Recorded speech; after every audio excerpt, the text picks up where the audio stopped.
Live from the Ken and Valerie Baker studio at WHYY, this is Studio 2.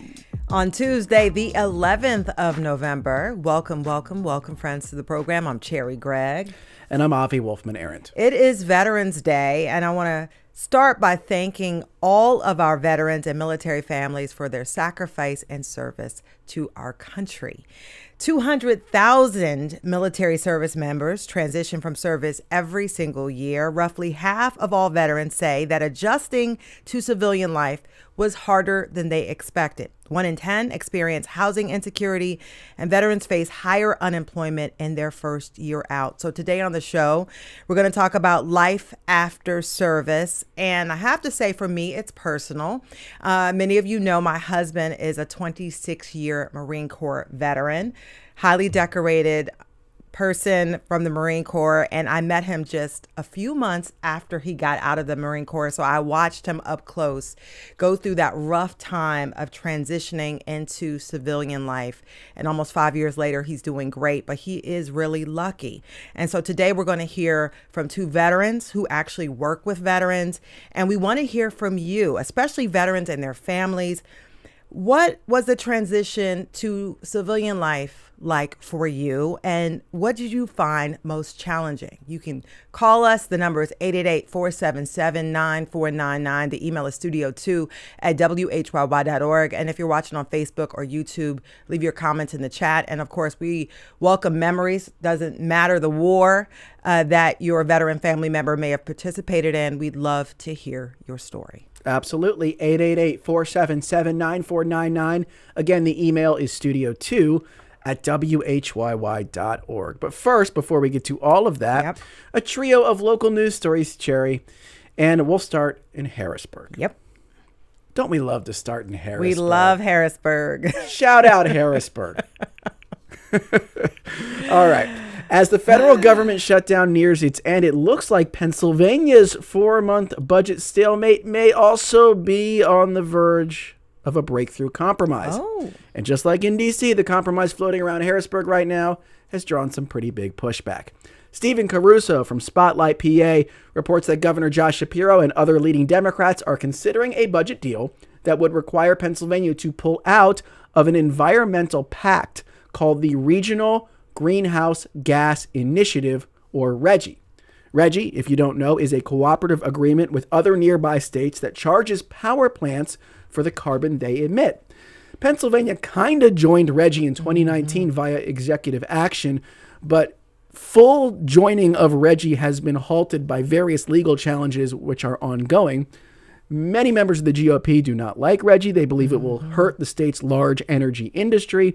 And interestingly here, especially for this negotiation, Josh Shapiro himself never been a huge fan of RGGI and has proposed his own alternate Pennsylvania-specific plan to cap carbon emissions. But the long story short is this: it seems a compromise on climate policy could be a key or the key to ending PA's budget impasse. Fingers crossed, right? And RGGI had been rumored to have been a bargaining chip in budget negotiations from past years, so it's not a surprise that it's coming up again.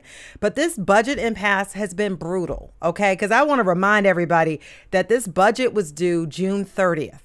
And we are more than 4 months behind schedule. The state literally owes billions of dollars in payments. We have counties, school districts, other organizations that are depending on these dollars. They're going into debt to remain in operation. At least one school district has said it will be forced to close if no deal is reached by June 30th. So the pressure is mounting. It's getting really real, and a deal needs to happen, and everybody's sort of feeling it. And we remember when SEPTA was sort of the bargaining chip, and then they came up with this workaround for SEPTA, but now the pressure is mounting again. Also brutal, climate change, Yes, by the way. So let's not pass right over that. But look, Pennsylvania is an outlier state in this region because it is a huge energy producer. Yep, it's sort of like the Texas of its region, right? And so there was always a little misalignment between Pennsylvania and some of the other states. Of course, it still matters. How are you going to deal with this? The issue still matters. Carbon emissions still matter just because Pennsylvania produces a lot of energy. So there's going to be a ton of pushback here, I expect. Yes. Second story. Pennsylvania Senator John Fetterman's memoir, Unfettered, was released today. And in it, apparently, he reveals that in hindsight, I should have quit.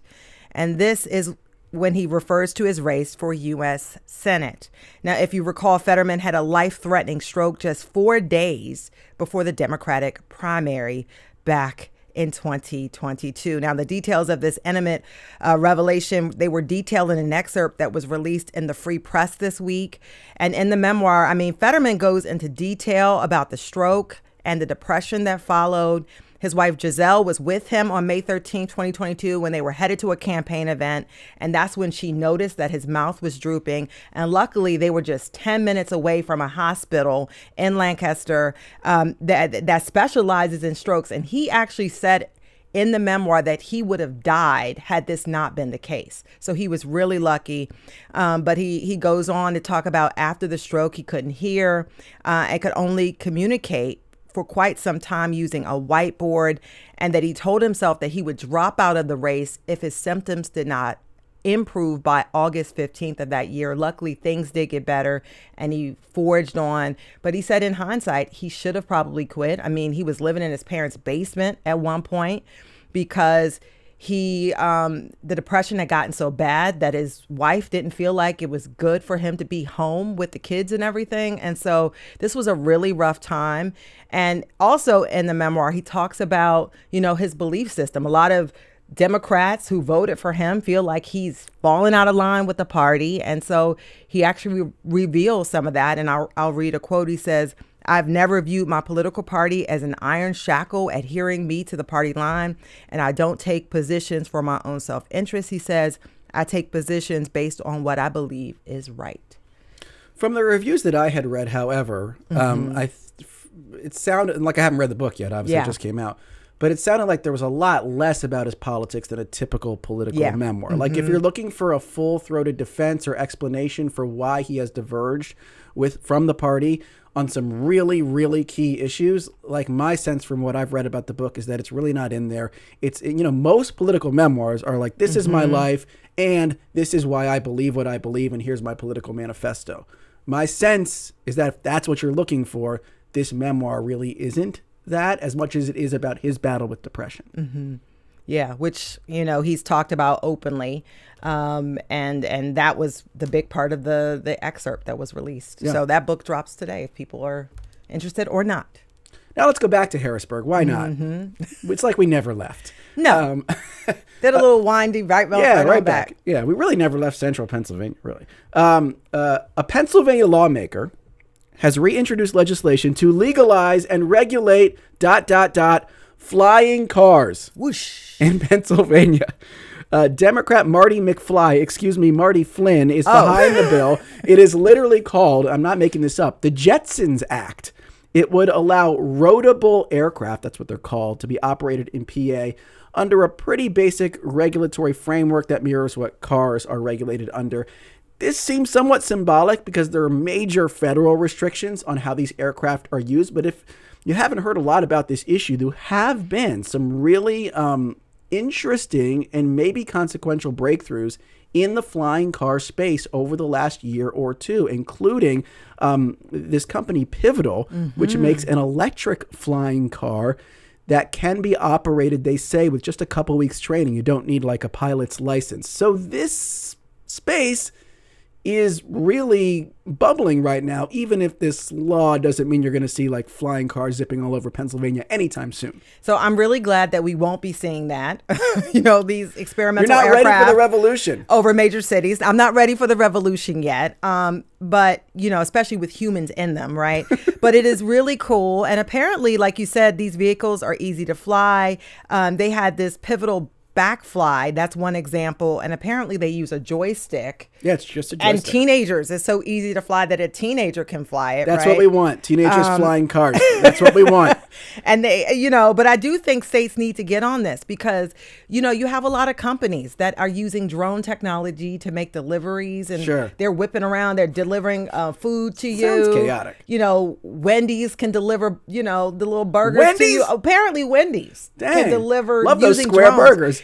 And so, you got to get, we got to get on top of this before it gets away from us. My big question with flying cars is why? Mm-hmm. Why? Why not? But why? But do we need, I guess I've always wondered, are we developing flying cars because they solve a transportation need or just because every movie we saw about the future had flying cars? Therefore, let's do it. Yes and yes. I mean, because think about it. If you had a flying car, you could zip right over the traffic jam on the Schuylkill. Not if everyone else has a flying car, then we're just sitting in traffic again. I don't know. Anyway, I it's just Veterans email your thoughts to studio2@whyy.org. Flying cars. Yay or nay?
And welcome back to Studio 2 on WHYY. I'm Avi Wolfman-Eric. And I'm Cherry Gregg. There are roughly 16 million veterans in the U.S., and each of them has gone through some version of the same transition, from in the service to out.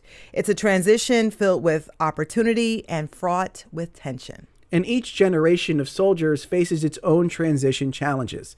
The vets of today live in an America where fewer and fewer people can relate to their specific experiences. Just 6% of American adults served in the armed forces. In 1980, that number was 18%.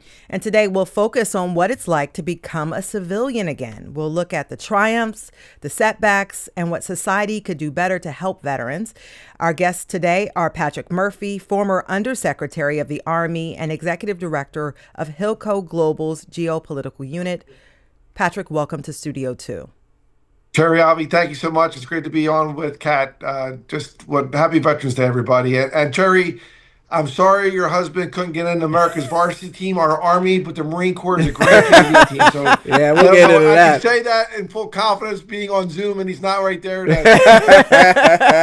disagree with me. For sure. In studio, we have Kat Kirkman, an Air Force veteran and social worker with Veterans Multi-Service Center. Kat, welcome to Studio 2, and happy Veterans Day to you as well. Thank you for having me. And you want to pitch the Air Force real quick as the number one branch? Kat is actually incorrect. And the Air Force is the varsity. We're at 30,000 feet. Thank you. All right. Kat and Pat, love the energy Love so far. it. So as always, the phone lines and inboxes are open. We want to hear from veterans and their family members. What was the transition to civilian life like? What did you find most challenging or most rewarding? Give us a call, 888-477-9499. You can email studio2@whyy.org, YouTube, Facebook, drop a comment in the chat. And so we wanted to start with both of you, just sort of your service story. And so, Kat, we're going to start with you. I know you're fourth generation military. And so tell us what made you decide, you know what, I'm going to go into the family business, so to speak, and I'm going to join the Air Force? Tell us about your journey. Well, I mean, both my parents actually served in the Navy, and so I grew up on Navy bases that turned into Joint Air Force Navy bases. And so I was surrounded by it. I mean, like you mentioned, like the percentage of people who are related to somebody who served or who have served themselves is smaller. But for me, I was surrounded by it my entire life. And so, I mean, I even did junior ROTC in high school. That's actually where I met my husband, believe it or not. And I knew I wanted to be a pilot. I had aspirations to become an astronaut. And I wasn't crazy enough to land on a moving runway like my Navy brethren. So I wanted to join the Air Force and thought, you know, the best Air Force officers must go to the Air Force Academy. And so that's where I set my sights, and that's what I ended up doing. And really, really enjoyed my time in the Air Force. Yeah. And then you transitioned out. Yes. What was that like? So everybody like warned you that it's tough, that it's a hard thing to do, but it was so much more difficult than I expected. I ended up being medically retired. And so for me, it was definitely not part of the plan. And I'm very much a planner. And so my 20-year plan had turned into, oh, by the way, this is happening now.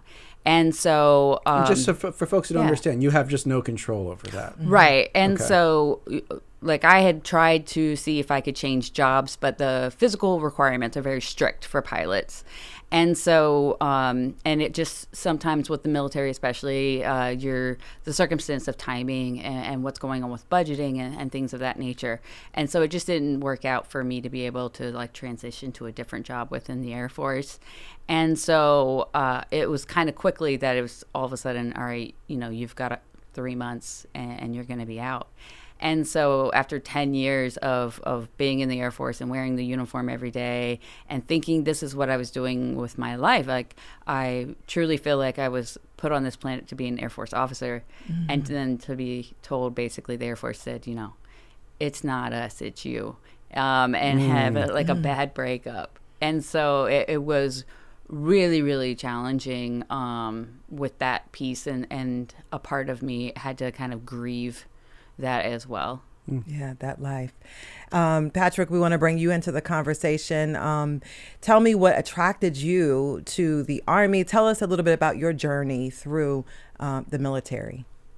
Yeah, for me, you know, I come from a family of public servants, you know, whether it was to our church or to our community.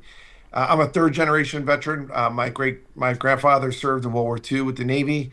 My two uncles served in Vietnam. My dad served in the Navy during the Vietnam era.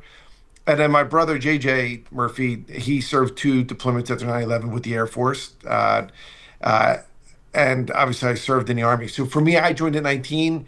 I grew up in a row house in Northeast Philadelphia.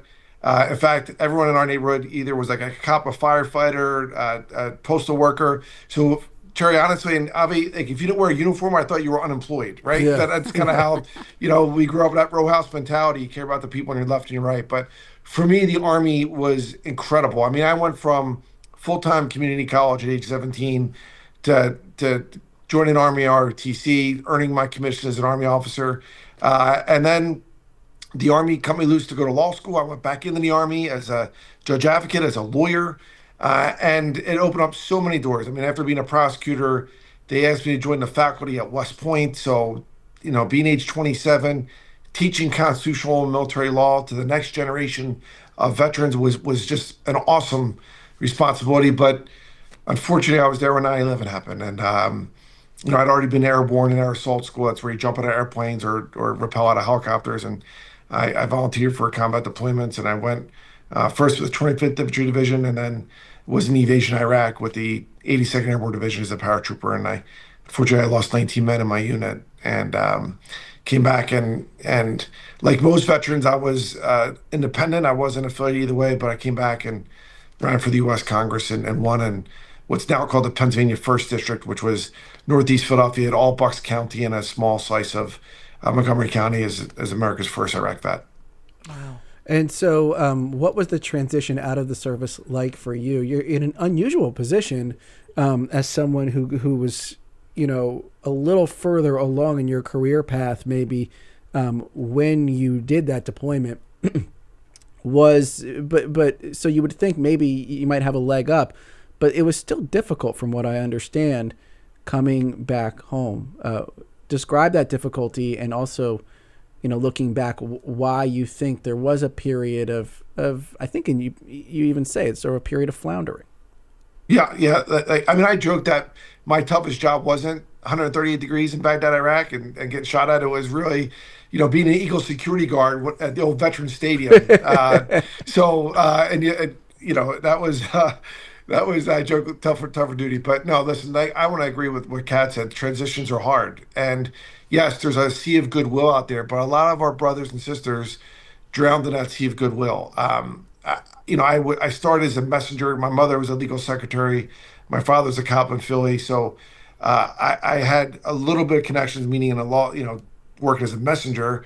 But after law school and then after the 5 years in the Army JAG Corps, when I came back, I knew I had to get, the right job, not just a job. And so, I was unemployed, Avi, for 4 months. I talked about it in my recent Substack column. And, I talk about how I would still wear a blazer and a shirt every day, acting like I was, interviewing and applying, et cetera. But to me, I knew I had to go not just to a law firm, but to the right one that fit, what I want to do, which was eventually I knew was going to be political public service.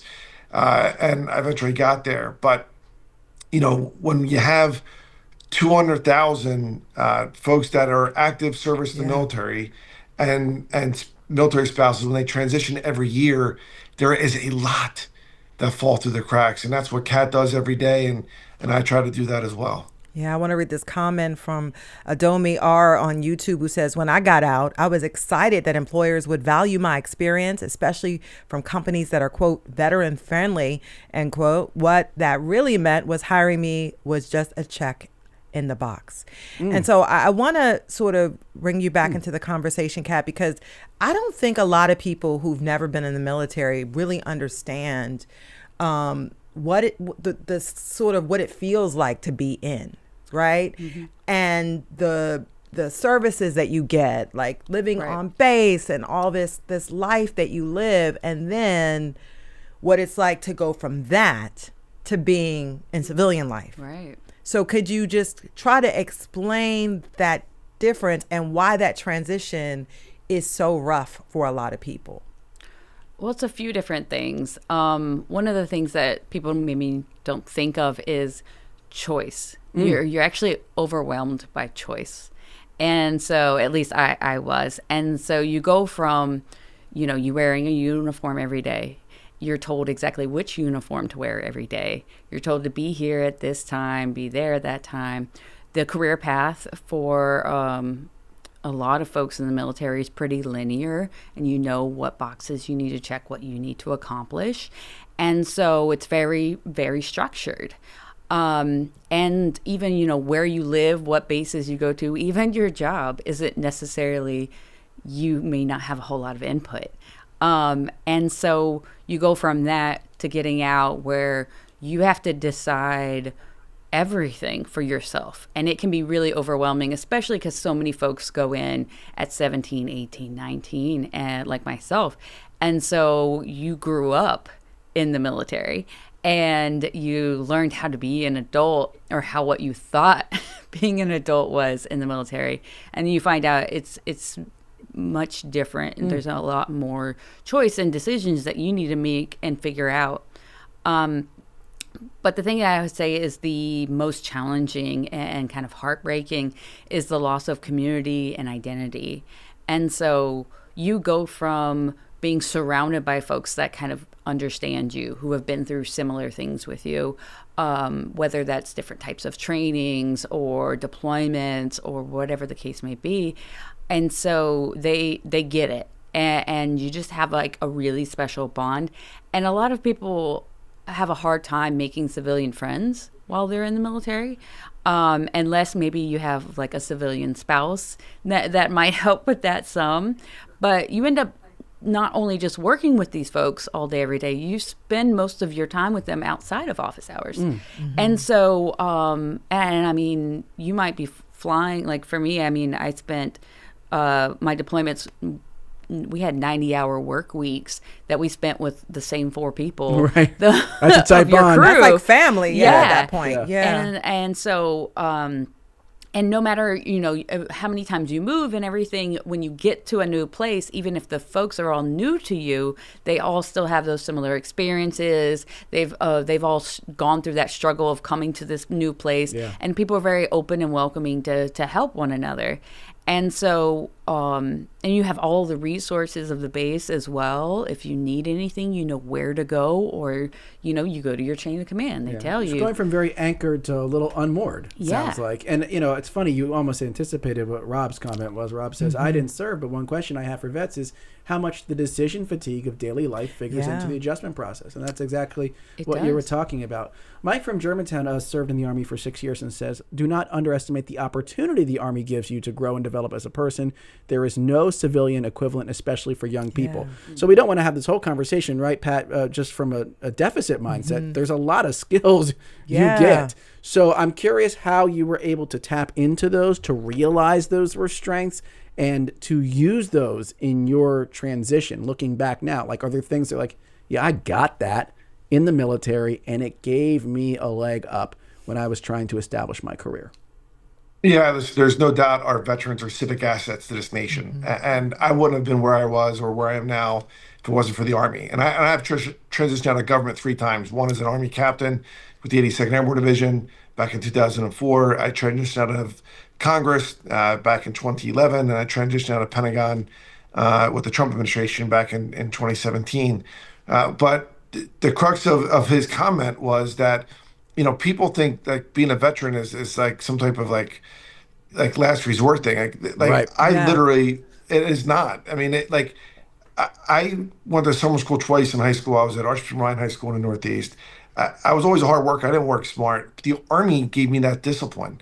And the Cat's point, you're disciplined in that you don't get necessarily a choice, right? You're doing this stuff, and then when you leave, you know, I still find discipline in that. Like, I work out every morning, and I set my clothes out the night before because I don't want to wake up and be like, well, when am I going to go to the gym today? It won't happen, right? I got to just knock it out. Oh, yeah. And discipline is more important than motivation, because you don't have motivation at dark 30 in the morning when, you know, you watch the Eagles game last night, you know, beating the Green Bay Packers, right? So, you know, I do think that most folks don't understand that veterans, and I've been able to focus on entrepreneurship. You know, I teach part-time at Wharton Business School.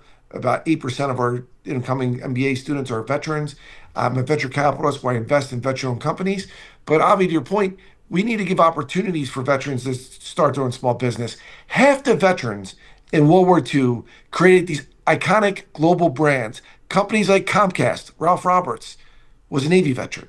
Walmart, Sam Walton, Army veteran. Nike, Phil Knight and Bill Bowerman started Nike, 2 Army veterans, right? So I say those things because my generation, Kat's and I generation, is less than 5% that start their own small business. So access to capital is a big deal, mentorship. So that's what I do at Wharton and as a venture capitalist. But to me, it's those opportunities. And one last thing I'll say is, when I say they're civic assets, yes, veterans are more likely to vote in elections, even though 53% of veterans are independents.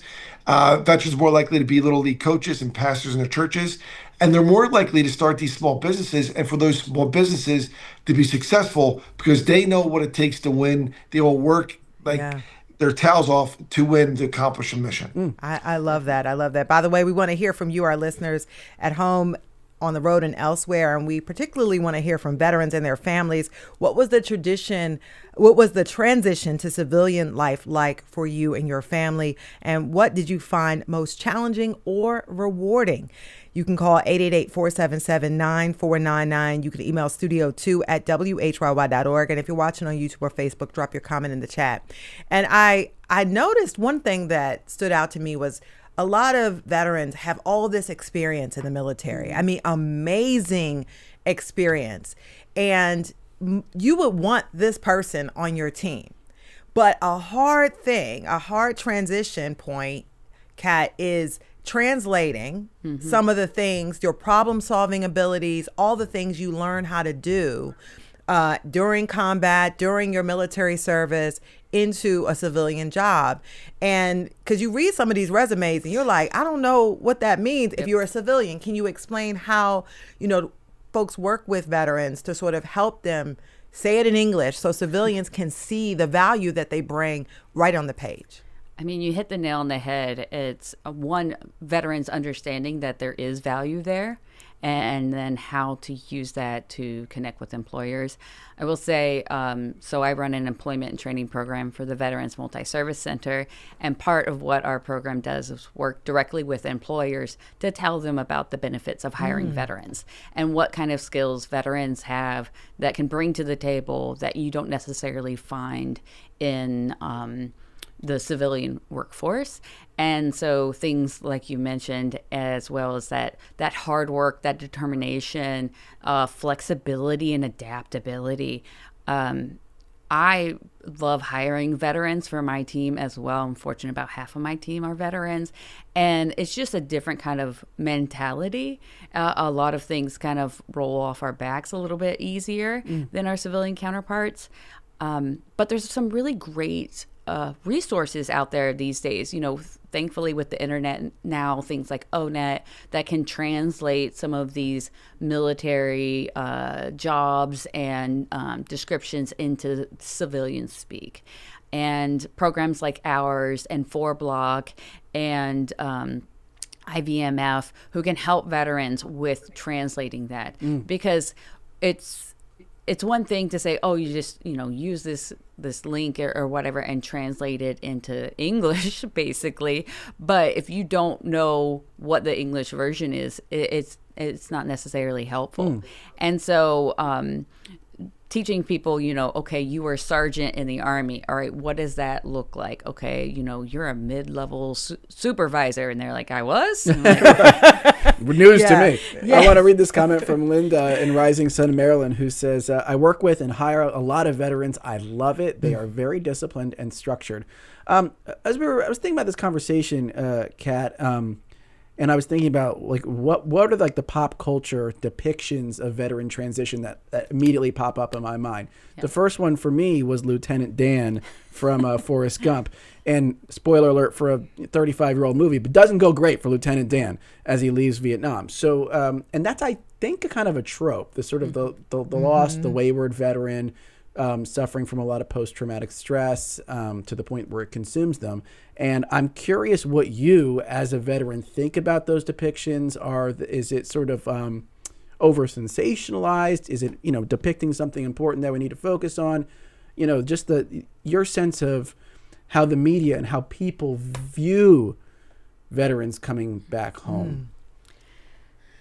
So that's such a great question, because I'm torn. It depends on how well it's presented, but there is definitely an overemphasis on things like PTSD and that all veterans are broken, and that's just not the case. Most veterans are out here thriving and are doing really well and doing amazing things, whether that's in Congress or running their own businesses, and or working at places like the VMC and other nonprofits helping others, because a lot of veterans are very service driven and need that sense of purpose. I know that was very important for me. And so this idea that we're all violent or broken or we've all seen combat is definitely a misconception. But there are plenty of us that are, struggling with those things. Myself, I struggle with anxiety and depression.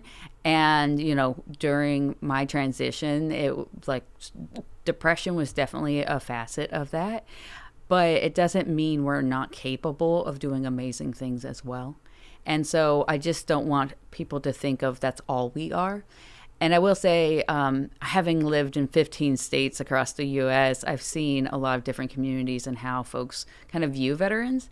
And unfortunately, I feel like Philadelphia is not the most veteran-friendly city. Oh, interesting. Interesting, yeah. And so there are those of us here veterans here in the city who are really trying to change that, and really trying to show folks how useful and important and the quality of people that veterans are.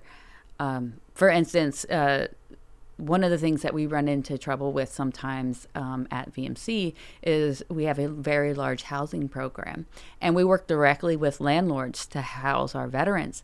And some landlords do not want to house our veterans because they have these They have a dim misconceptions. view of veterans. Yes. I think they'll be erratic or that they have PTSD, and and they've seen these versions of PTSD in the media, or that they're violent, or they all have guns, and just jump to conclusions that aren't necessarily true. Now, don't get me wrong, we're not perfect. Too many people do put veterans on a pedestal. In the end, we're just people, and so we have the same problems as everybody else. well. You go ahead, Pat. Can I just real quick, because Kat's point is really important, because when you turn on the TV, you see, for only $19 a month, you can help these poor veterans. The perception out there is that we are, we've lost our limbs, that, we're struggling, that, we're deformed. And that's not the reality. There are our brothers and sisters that has happened to, and we got to take care of them. We have an ethic that we leave no one behind. But that is not the reality of the situation.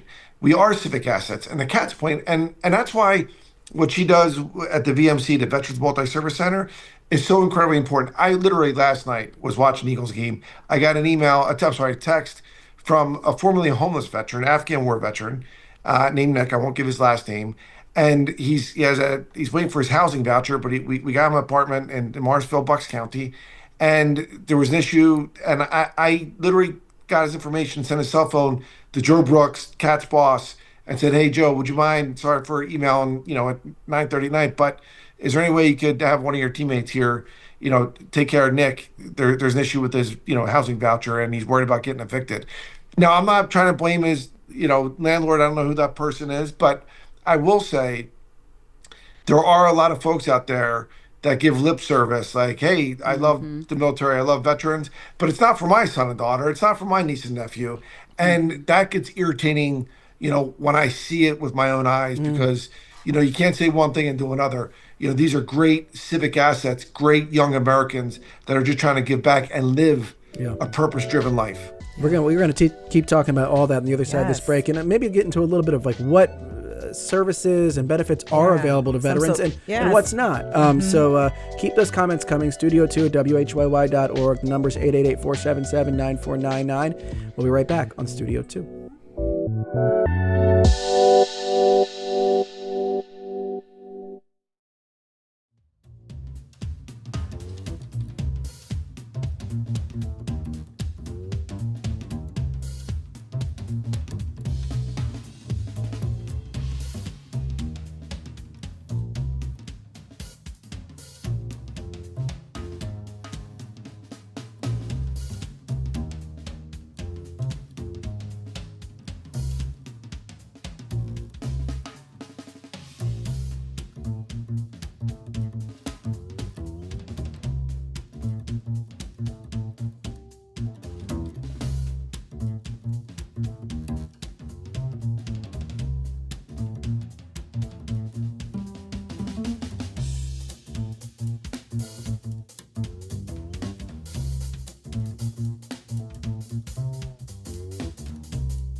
I'm Scott Tong.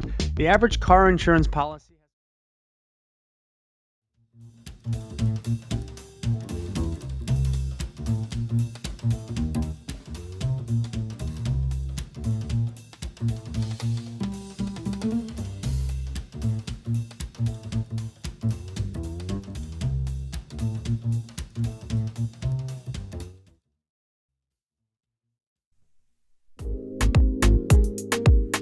And welcome back to Studio 2 on WHYY. I'm Avi Wolfman-Arent. And I'm Cherry Gregg. Today on Veterans Day, we're talking about the challenges service members face returning to the civilian world and what it takes to make a new life after a military career.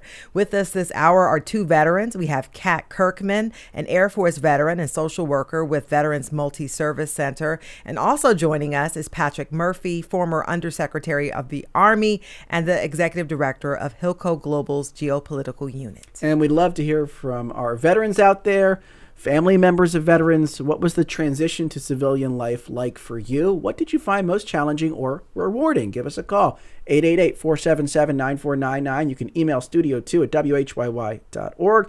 If you're on YouTube or Facebook, drop a comment in the chat. And I want to bring in a caller. We have Pat from Bryn Mawr on the line. Pat, you're on Studio 2. What's your question or comment? I just want to say I'm really glad to hear you guys talk about this because I've been an executive recruiter for 25 plus years and have done a lot of hiring out of the military. And some of the best candidates I've ever seen have come from the military. It's one of these things where it depends often on the job that they're coming to and that they came out of. So, for example, if you have somebody in the military that's been running around the world for 20 years, them studying why the peanut butter is slow for Walmart's logistics does not work out too well. Mm-hmm. And a lot of times because everything's open to them and people know they're disciplined and people know you can trust them to do your best. You know, like they try to fit square pegs into the round hole. So I often tell military people they need to stop thinking of the world as an oyster and narrow down to what you want. Yeah. And you'll find the fit. And I'd rather take a military veteran than a college graduate any day of the week. All right. Pat from Bryn Mawr. Thank you so much for that call. Interesting perspective from someone in the hiring world. Yeah, I love that. And Patrick, I wanted to sort of follow up with you because you talked about that after World War II, veterans came home and built the middle class. Mm-hmm. And, then today, less than 1 in 5 lawmakers and fewer than 5% of Iraq and Afghanistan vets start their own businesses. I want to just ask you, what do you think changed and what's different about the America that our veterans are coming home to today that has made things so different? Yeah, well, you got to remember today there's like 36 million small businesses, right? And there it is. We're double the size as far as population in America than it was back in 1944, 1946, et cetera, after World War II. But a lot of those folks came back and they started doing small business, or they joined a small business. A lot of our generation, Kat's and I generation, have gone back and went to corporate America or other small businesses, and that's fine. But to Avi's earlier question, I would say, Cherry, is like what movie like it's like Office Space, right? Because you go back and you serve, you go to PT in the morning, you're doing a job, whether you're like Kat, like a pilot, or me, a lawyer, or a mechanic, whatever. But you go into the civilian sector and it's like TPS reports and red staplers. It's and boring. like, right? Yeah, and it's and for veterans who live this purpose-driven life, they have to find another purpose, and they might not get it from their 9 to 5. They might get it on the side by being a little league coach, or joining their American Legion, or frankly, just doing something else, on the side with their life, and trying to find a new tribe. So I think that's part of this. When you come back home, like I knew I was coming back home to Philadelphia. 85% of the veterans, though, that transition out of the military don't go back to the home of record, don't go back to their area. So for me, because I have cousins in South Philly and Fairmount and East Falls and Northeast Philly, like I knew I was coming back home. I didn't have a job lined up, but to me, to have that basically that family, because I was gone for so long, that I could go back and bounce things off of, was important. So you had an anchor. You had an anchor when you got back here, a family, a community. So that wasn't a big part of the transition for you. Yeah. Right. And even though I was like a lawyer, right? I mean, I had no lawyers in the family. So to me, but it was like, I knew to me, I was unemployed for 4 months. I didn't collect unemployment because I felt like the country gave me so much at that point. Like, I earned my college degree on an Army scholarship and law school and teaching at West Point and 2 combat deployments. But for me, it was like, what's my next chapter? What am I going to do? And I still wanted to make a difference, which is why I went into political public service. On that point, I want to ask you, Kat, like, I guess those of us who've never been in the military have this, very rudimentary sense of what benefits are available to veterans. Like we think, you get health care, education covered, some other ancillary benefits. And I guess it's maybe true for some people, but not all people. I know this is like a big landscape here, but if you could essentialize, like, what does the median veteran get from the government after they leave the service?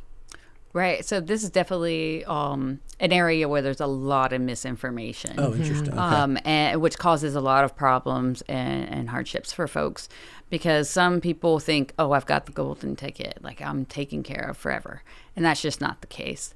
And so even with VA healthcare, for example, some people, a lot of vets will think, oh, well, I'm a vet, I get to go to the VA. And that's not true. And so there are eligibility requirements. Some of them are pretty technical about like years in service. If you served before 1980, there's different restrictions versus if you served after 1980, you had to have served for 2 years consecutively. And there's also the issue of you have a status that you get when you leave the military. So most people have heard of the honorable discharge. And a lot of civilians know honorable and dishonorable and think that those are the only two options. But there's actually several in between that are in this middle kind of gray zone. And so I work with a lot of veterans who have other than honorable discharge status. And what does that mean? How do you end up in that gray zone? Yeah. So there's a lot of issues with this because it can be completely dependent on your commander who decides that. Sometimes there's due process, sometimes there's not. And so sometimes a vet may have gotten in trouble. And so maybe they're like, hey, you're going to be court-martialed, or you might have to get in trouble in some capacity, or you can leave now and we're going to give you this other than honorable. And the veteran may not totally understand at the time how impactful that is. Because as soon as they get that other than honorable, they lose their healthcare benefits. They lose their educational benefits related to the VA. Wow. And so, and don't get all me because of like one person's decision in the service, like one superior's decision, essentially. Right, and it can be from for a wide slew of different things. So everything from especially in the 80s and 90s, the Navy in particular had very strict zero tolerance policy. So if you tested positive for cannabis one time, that could be enough to get you kicked out and with an other than honorable discharge. Obviously, things are quite a bit different, and our worldview on cannabis has changed significantly, although it's still illegal for our military members. It's not as strict, and we've learned a lot. And with drug policy, that zero tolerance isn't effective anyway. But it could be, I've seen even disrespectful to an officer, and there's not really any more details to that. And unfortunately, it's really impacted mostly African American men who served like in the 80s and 90s in particular, who... and so they just get nothing, or a little bit, or... So they may still be able to access like some of the programs that we have at VMC. So they would still qualify for our employment and training program. They would still qualify for our housing program. There's been changes to eligibility because there's a realization that there are other reasons why someone might have another and honorable. For instance, maybe they do have PTSD and, went AWOL, or, were self-medicating with some kind of medication and didn't get the services that they needed for their mental health. We've also learned that there's a lot of issues related to traumatic brain injuries and military sexual trauma that could impact these different evolving. Status. Yeah. So some of the eligibility has changed. So fortunately, because that, and there's such a huge push and realizing that there are too many veterans who are homeless and without housing, without stable long-term housing, that now those folks are eligible for our program. So any veteran who has any discharge status, as long as it's not dishonorable, still qualifies for our housing program, our employment program, our suicide prevention program, our substance abuse program. We have legal services at VMC as well as a women's center. So these types of programs are still available to them, thankfully. Yeah, I want to bring it. Avi and Cherry, can I just go right really ahead. I'm sorry for that because I don't go ahead. Go right ahead, please. Yes. But to Kat's point, because we have this ethic, leave no one behind, and there are too many veterans. If you're broken, we got to take care of you mentally, physically, and there's benefits, and it does. Obviously, what your discharge, honorable, general, other than honorable or dishonorable discharge, plays into that. But on the other end of the spectrum, I do think it's important to note that there are two things that are phenomenal opportunities when you serve in the military and serve enough years and active duty, et cetera. But it is the GI Bill and the VA home loan. Yep. So GI Bill, 800,000 young Americans are using the GI Bill right now. Again, that's basically free education and a stipend when you're doing it, paying books, et cetera. But the other one is home loan. And Avi and Cherry, what I think is important, I look at young men age 18 to 24, 60% of young men still live at home. Yeah. They can't afford rent. They can't afford to buy a home. Having a VA home loan, that means that you still got to, you don't get a free home, but that means you don't have to put the 20% down. So you're getting a regular mortgage at a great rate without having to put the 20% down, not have to pay what's called PSI. That's phenomenal opportunity because your number one wealth builder really is one, your career, and number two is your home. Yeah, property. So that it just you could just leverage those two benefits. It's phenomenal. That's why I tell people, my daughter's 18. She's a student at Clemson University. She's doing Air Force ROTC. Whether she sticks with it or not, we'll see, right?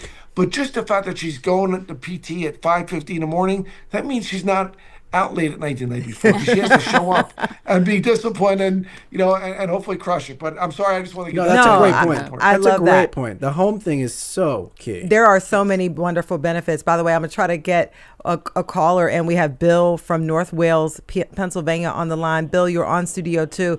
We only have I know you're a veteran. I want you to get your story in. You're on Studio 2. Go right ahead. Sure. Well, thank you very much. Can you hear me okay? Yes. Yep. Oh, perfect. Well, one thing that I was mentioning is I was in the military in the early 80s, and I was a combat medic, and I was hospital-based, and I was highly trained by my colonel and the captains in the emergency room, and I was also a flight medic. When I got out of the military, I was doing advanced procedures in the military. When I got out, according to civilian law, I wasn't even Oh, no. So the transition from running a code, doing advanced cardiac life support, suturing, showing up medevac, and doing all of that advanced procedure to save lives, and to come out and realize that I can't even.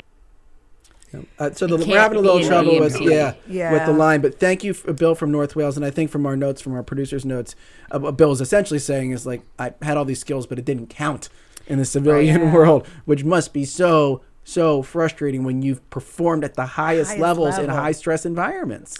Yeah, and that's why, veterans are great hires, because we are put in really stressful positions at a young age, given a lot of responsibility. For example, at 22 years old, I was running a satellite program at the Air Force Academy. So we literally built a satellite, launched it in space, and then did space operations. And we were the only undergrad program in the country that does that, and they do it every year. Yeah. And so, that is just not something a normal 22-year-old is going to do. And then flying, an $80 million aircraft and all of these things. Yeah. And so that can be frustrating if you get back and you're told, oh, okay, you can do a warehouse job. Before we go, we only have 30 seconds, but because you're in the policy space, Pat, real quick, one policy you think that the American government could implement to make the transition easier for veterans, if there's one thing you could do. Share the data when Captain Patrick Murphy's go back to Philadelphia. I should have a POC at the VA, whether it's my benefits or healthcare, and not just, hopefully they're going to reach out or I reach out to them, right? That warm handoff, and also in that nonprofit space, right? Yeah. Well, because the VMC, what Kat and her team, Joe Brook, et cetera, what they do is life-saving, and I'm just so proud of her and her team over there. That is Patrick Murphy, former Undersecretary of the Army, and is the Executive Director of Hilco Global's Geopolitical Unit. Thank you so much for your time today, Patrick, and same to Kat Kirkman, Air Force veteran and social worker with Veterans Multi-Service Center. Appreciate the time, both of you. Thank you so much. And by the way, my husband Jamie was listening. He says, please let Kat and Patrick know that I really appreciate the fun back and forth jabs between the branches. So he was definitely listening to that. I think I have to side. Well, because I know him better. I'm going to side with the Marines. I'm going to have to, guys. Thanks to our producers, Debbie Builder, Andreas Copes, Mike Schiffler, our visual producer, Al Banks and Tina Calique, who engineered today's show, executive producer Kevin McCoy from WHYY in Philly. I'm Avi Wolfman-Aaron. And I'm Cherry Gregg. Thanks for listening.